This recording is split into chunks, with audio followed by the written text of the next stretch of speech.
Meet Mr. Archimedes of ancient Greece. Long ago, Archie said, "Give me a lever long enough, and I can move the world." What Archimedes meant was that the power of a lever is practically unlimited. Today, almost everyone uses some form of lever in his daily work.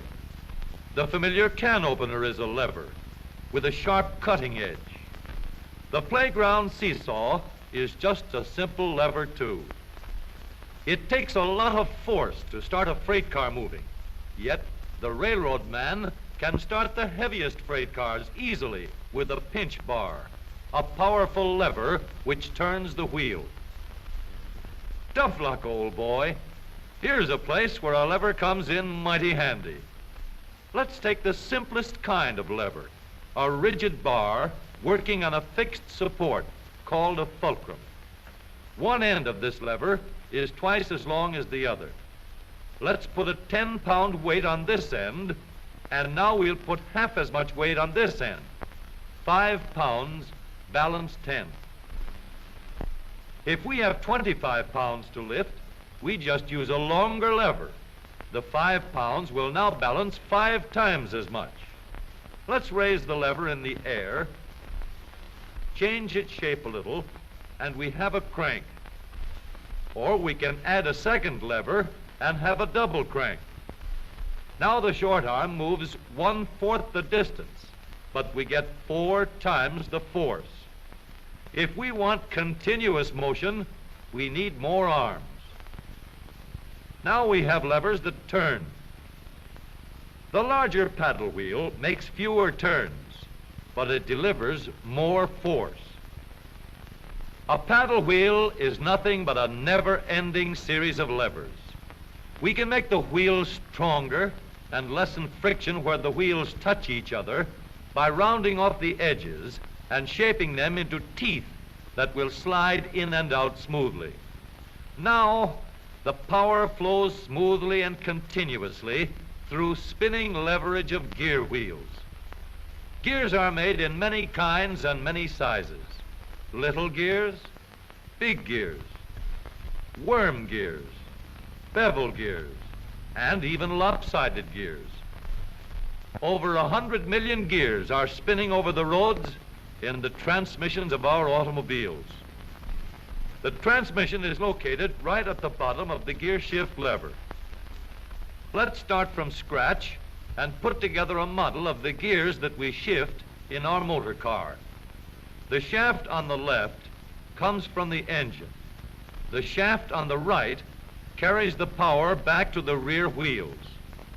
To connect these two with gears, we'll need another shaft, known as a counter shaft. These two gears carry the power from the engine shaft to the counter shaft and are always connected or in mesh. This gear on the drive shaft going to the wheels is free to turn around the shaft.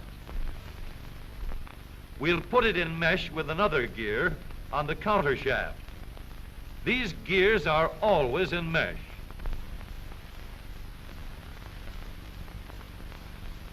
And keep turning while the engine is running. To switch from one set of gears to another, our transmission needs a short shaft like this, known as a clutch sleeve. It cannot turn on the drive shaft, but it is free to slide back and forth. On the sleeve, we'll mount a large gear, which we can shift back and forth to mesh with the small gear in the middle of the counter shaft.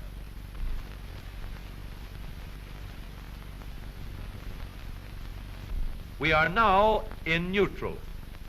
The gears that are always in mesh are turning over with the engine, but the shaft to the rear wheels is standing still. A 3,000-pound automobile takes a lot of force to start. So in low speed, we get the greatest leverage by letting the smallest gear on the counter shaft turn the largest gear on the drive shaft. The engine on this model is running at a constant speed of 90 revolutions a minute. With low gears in mesh, the rear wheel is turning at 30 revolutions a minute, about a third the speed of the engine, but with 3 times the force. The power is going through these gears in the transmission.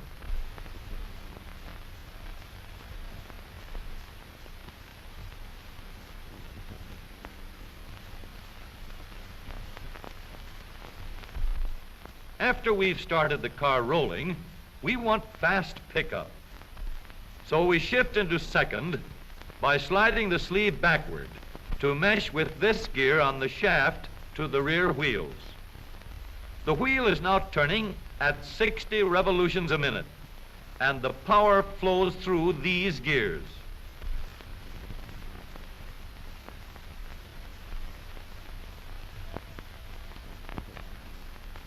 For higher speeds, we let the power go directly to the rear wheels. We shift the sleeve forward so that it meshes with the shaft from the engine. The power travels straight from the engine to the drive shaft. Now the shaft to the wheels is turning at 90 revolutions a minute, the same speed as the engine. But here's a problem. An automobile must be able to go backward as well as forward. So we add one more set of gears to reverse the shaft to the rear wheels. With the gears shifted into reverse, the power travels through the transmission in a path like this.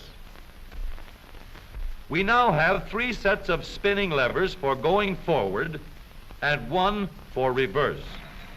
With the gear shift lever, we can shift to any set of gears we wish.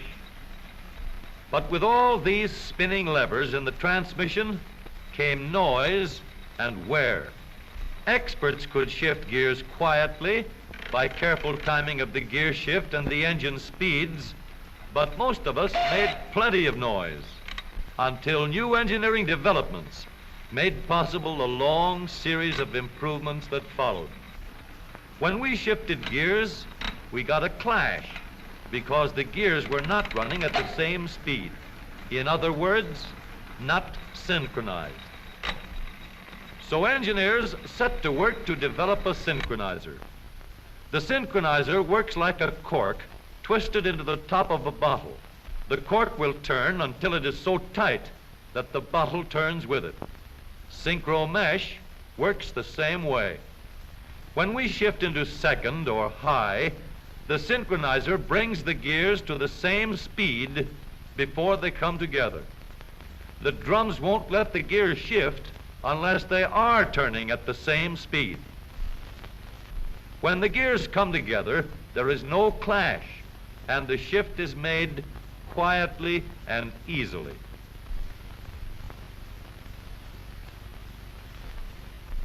In the transmission of the up-to-date automobile, we have a powerful low gear to give us a strong spinning leverage in starting. A fast-turning motor must set the weight of the car in motion. In second speed, we can change leverage to get going fast at the same engine speed. With the leverage of third gear, power goes directly to the rear wheels, and we can go as fast as we want. Now every driver can shift gears at any time, regardless of speed. Here is a hill that will give us a real chance to see how smoothly and reliably our spinning levers work in our automobile transmission. This driver is going to let her car gain a speed of 60 miles an hour down the hill.